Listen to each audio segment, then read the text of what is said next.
Viewers, welcome to my channel Avani's world. ఈరోజు ఓంకారం programme. Shri Vishwavasu నామ సంవత్సరం, దక్షిణాయనం, హేమంత ఋతువు, పుష్యమాసం. ఈరోజు శుక్లపక్షం, సోమవారం. ఉత్తరాషాఢ నక్షత్రం ఉంది. ఉత్తరాషాఢ నక్షత్రానికి అధిపతి సూర్యుడు, అలాగే సోమవారానికి అధిపతి చంద్రుడు. కాబట్టి ఈరోజు మనకి చంద్రాదిత్య యోగం ఉంది. ఈ చంద్రాదిత్య యోగం వలన మనకి అంతా మంచిగా జరుగుతుంది. ఈ చంద్రాదిత్య యోగం వలన మనం ఈరోజు ఈ నామాన్ని చేయడం వలన మనకి చంచలత్వం పోయి స్థిర మనసు ఏర్పడుతుంది. కన్ఫ్యూజన్ స్టేటస్ పోయి కాన్ఫిడెన్స్ అనేది పెరుగుతుంది. ఏకాగ్రతగా పనులు చేసుకుంటాము. ఈరోజు మంత్రబలం ఓం చంద్రాదిత్యాయ నమః, ఓం చంద్రాదిత్యాయ నమః, ఓం చంద్రాదిత్యాయ నమః. అందరూ ఈ నామాన్ని ఈరోజు 108 సార్లు జపించండి. ఇక ఈరోజు మనకి మంచి మాట, మనకి ధైర్యం ఉంటే ఏదైనా మనం సాధిస్తామండి. మనం ధైర్యంతో ఏ విషయాన్నైనా, ఏ సమస్యనైనా మనం పరిష్కరించవచ్చు. భయపడితే మనము ఓటమిని ఒప్పుకున్నట్లే అర్థం అండి. సో ఇప్పుడు చదివేవారు ఉన్నారు, వారు పరీక్షలకు భయపడుతున్నారు అంటే దాని అర్థం ఏమిటి? వాళ్ళు సరిగ్గా చదవట్లేదని అర్థం. బాగా చదివితే మనం ధైర్యంగా ఎగ్జామ్స్ రాస్తాము. అదేవిధంగా కష్టాలు వస్తే మనం ఎదుర్కోవాలి. ప్రతి సమస్యకు మార్గం ఖచ్చితంగా ఉంటుంది. మనం సమస్యలకు భయపడుతూ ఉంటే దానికి పరిష్కార మార్గం మనకి ఎప్పటికీ దొరకదు. ఒక తేనెటీగ కానీ, ఏదైనా చిన్న పురుగు కానీ ఇంట్లోకి వచ్చిందంటే అది బయటికి వెళ్ళడానికి మార్గాన్ని వెతుక్కుంటూ విండోస్కి తగులుతుంది, అలాగే డోర్స్కి తగులుతుంది, దుప్పట్టకి తగులుతుంది. ఇలా అది ఎంతో సంఘర్షణ పడుతూ ఉంటుంది. ఆ భయంతో కొద్దిసేపు ఆలోచించి తర్వాత అది బయటికి వెళ్ళడానికి మార్గాన్ని వెతుక్కొని బయటకు వెళ్ళిపోతుంది. మనం కూడా అంతే, సమస్యలు వచ్చినప్పుడు మనం దారిని వెతుక్కోవాలి. అదేవిధంగా ఏ అవమానాలనైనా, ఏ నింద వచ్చినా కూడా మనం ధైర్యంతో ఎదుర్కోవాలి. కోపంతో సమాధానం చెప్పకూడదు. ఎప్పుడు కూడా నవ్వుతూనే సమాధానం చెప్పాలి. దీనికి ఒక మంచి కథ ఉంది అండి. ఒక రాజ్యం ఉంది. రాజ్యంలో ఎలాంటి కొరత లేదు. అందరూ సుభిక్షంగా ఉన్నారు. కానీ ఆ రాజుకి సంతానం అనేది ఉండదు. కానీ దత్తత తీసుకుంటే వచ్చిన రాజు సరిగ్గా చూస్తాడా చూడడా, అతనికి అన్నీ తెలియాలి కాబట్టి, తెలివితేటలు ఉండాలి కాబట్టి ఎలా అని ఆలోచిస్తూ ఉండగా ఆ రాజు యొక్క మంత్రిమండలి ఒక ఆలోచన చేసి ఒక భవనాన్ని నిర్మించి అందులో వస్తువులు పెట్టి దానికి తాళం వేయించి మంచి డోర్స్తో దాన్ని లాక్ చేస్తారు.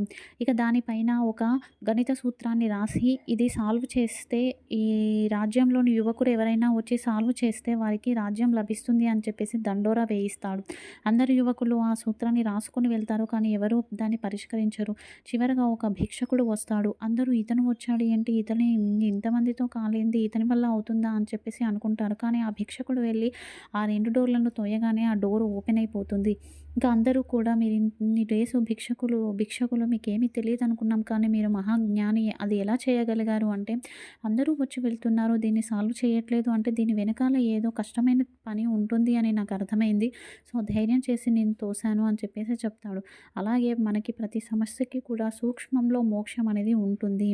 ఈరోజు ధర్మ సందేహం అండి.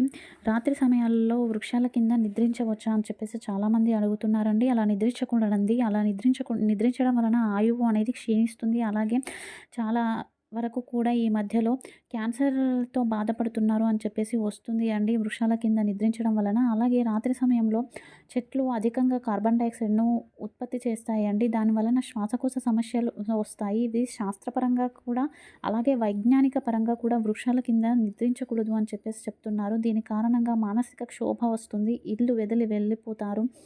అలాగే ఎవరైతే చెట్ల కింద నిద్రిస్తారో వారు కుటుంబ సభ్యులకు వ్యతిరేక నిర్ణయాలు అనేవి తీసుకుంటారు. ఈరోజు తారాబలం అండి. ఈరోజు ఉత్తరాషాఢ నక్షత్రం నిత్య నక్షత్రం, అశ్విని మఖ మూల నక్షత్రం వారికి విపత్తార. డ్రైవింగ్ చేసేటప్పుడు వాహనాల విషయంలో జాగ్రత్త ఉండండి. భరణి పూర్వాషాఢ నక్షత్రం వారికి సంపద తార. కృతిక ఉత్తరాషాఢ నక్షత్రం వారికి జన్మతార. ఫుడ్ పాయిజన్ అయ్యే అవకాశాలు ఉంటాయి. ఫుడ్ విషయంలో జాగ్రత్త వహించండి. రోహిణి హస్త శ్రవణ నక్షత్రం వారికి పరమమిత్ర తార. సంధి కార్యాలకు అనుకూలంగా ఉంది.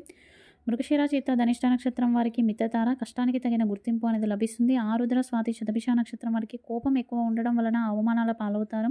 పునర్వసు విశాఖ పూర్వభద్ర నక్షత్రం వారికి సాధక తార. ఆరుద్ర స్వాతి శతభిష నక్షత్రం వారికి నైదన తార. పుష్యమి అనురాధ ఉత్తరభద్ర నక్షత్రం వారికి ప్రత్యక్ తార. నమ్మక ద్రోహం జరిగే అవకాశం ఉంటుంది. ఆశ్లేష జ్యేష్ఠ రేవతి నక్షత్రం వారికి క్షేమతార. వాస్తు పరిష్కారం అండి. ఎవరికైతే ఇంట్లో బాగా నిద్రపోతూ ఉంటారో, రోజంతా బద్ధకంగా ఉంటారో, పగలంతా నిద్రపోయి రాత్రంతా మెలుకువతో ఉంటారో, దాని అర్థం ఆ ఇంట్లో భూమిలో పడమటి దిశలో వాస్తు దోషం ఉంది అని అర్థం అండి. దీన్ని సరిచేసుకోండి. ఒకవేళ సరిచేసుకోవడం వీలు కాకపోతే శ్రీవాస్తు యంత్రాన్ని పెట్టండి. ఇక రేపు ఉదయం పూజ, రేపు మంగళవారం ధనుర్మాసం. రేపు ఎవరైతే ఆంజనేయ స్వామి గుడికి వెళ్ళి 5 ప్రదక్షిణలు చేస్తారో వారికి ఉన్న నెగిటివ్ ఎనర్జీ అంతా తొలగిపోయి శని దోషాలు తొలగిపోతాయి. ఎవరైతే సూర్యోదయం సమయంలో ఆంజనేయ స్వామి దర్శనం చేసుకుంటారో వారికి జ్ఞానం లభిస్తుంది. ఇక ఈరోజు సాయంత్రం యోగక్షేమం అండి. కుటుంబ సభ్యుల మధ్య గొడవలు అవుతూ ఉంటే ఆ కుటుంబ సభ్యుల మధ్య సఖ్యత నెలకొనడం కోసం ఈరోజు సాయంత్రం హరిహరుల ముందు 2 దీపాలని వెలిగించి పూజించండి.